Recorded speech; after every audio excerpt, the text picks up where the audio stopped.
Now we are joined by three-time national champion, two-time state champion, and Olympic trials finalist. Has a pretty good ring to it, doesn't it? It sure does. Erika Beistle joining us here from Grand Valley State Track and Field. First of all, coming back here from Eugene, Oregon, Hayward Field, the mecca of track and field in the United States at the highest level. How was that whole experience like, first and foremost? It's been amazing. I have a lot of people that have been welcoming me back and just congratulating me, and it's a new feeling, but I'm getting used to it. And I love being back home and being back with everybody who wants to support me. So yeah, and you had a great performance, finishing 4th overall in the discus throw. Just talk about that experience, and especially for you, performing not only at your first trials, but being one of the youngest competitors in the entire field and finishing one place away from going to Paris. Yeah, it was really intimidating coming in, standing next to all these amazing women and top athletes in their field, and getting there to practice at Hayward. I think I had an advantage in the weeks prior. This is my 3rd time competing there.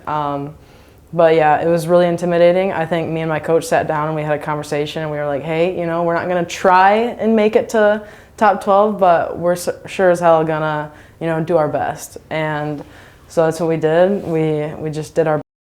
We ended up PRing and broke a school record in the process, and then made it to finals and broke another school record in the process and took 4th, and it was amazing. I don't know how to describe the feeling. It was so overwhelming. For sure. And I think there was a quote that I remember reading back in 2021 after you had initially committed to college, and you said that shot put was your favorite. Now, you've competed in the Olympic trials in discus. Is there a flip now where discus might be the top favorite? I think now, being at Grand Valley for as long as I have been, I've grown to like discus a lot more. Obviously, I'm a little bit better at it now, but I've had just as much success with shot put, so I think I'm pretty 50-50, but long term I think discus is going to be my thing. So yeah, we introed in with all of your accomplishments so far: state champion, national champion at the college level, as well as school record holder at various levels, athlete of the year at various levels.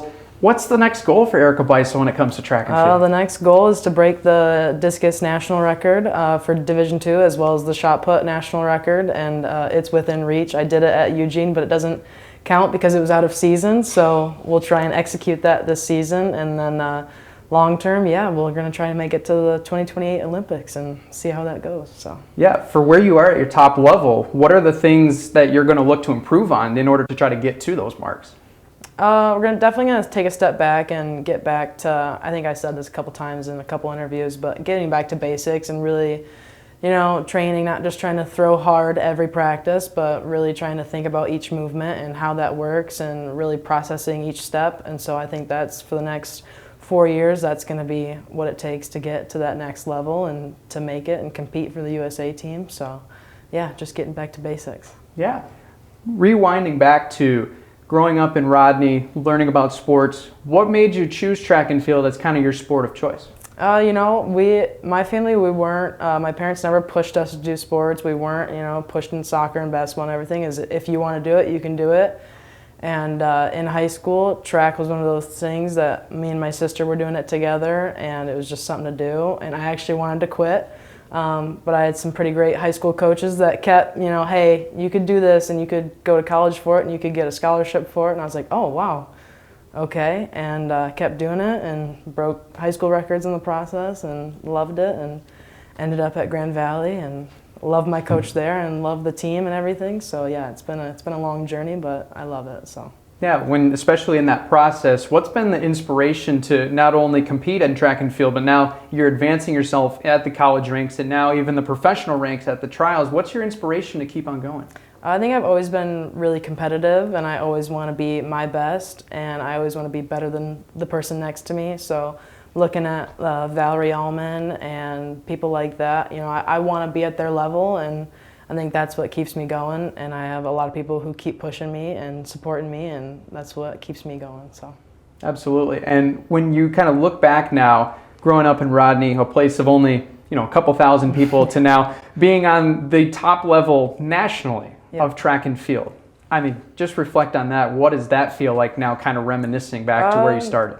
It's kind of crazy, I'm just a small town girl. Like, I didn't grow up in a big city, and coming back, it's a little different coming back from Oregon and Eugene, and all season we get to travel to these different places and compete against different people. And you know, this is where I'm from. This is where I grew up, and I love Big Rapids, and I love Rodney and everything about it. So I mean, it's definitely an experience to come from, you know, 100 people to thousands of people, but it's pretty awesome. So. Absolutely. The final question that I have, I'm sure there's a lot of dreamers out there probably watching this video, seeing who you are and where you've been.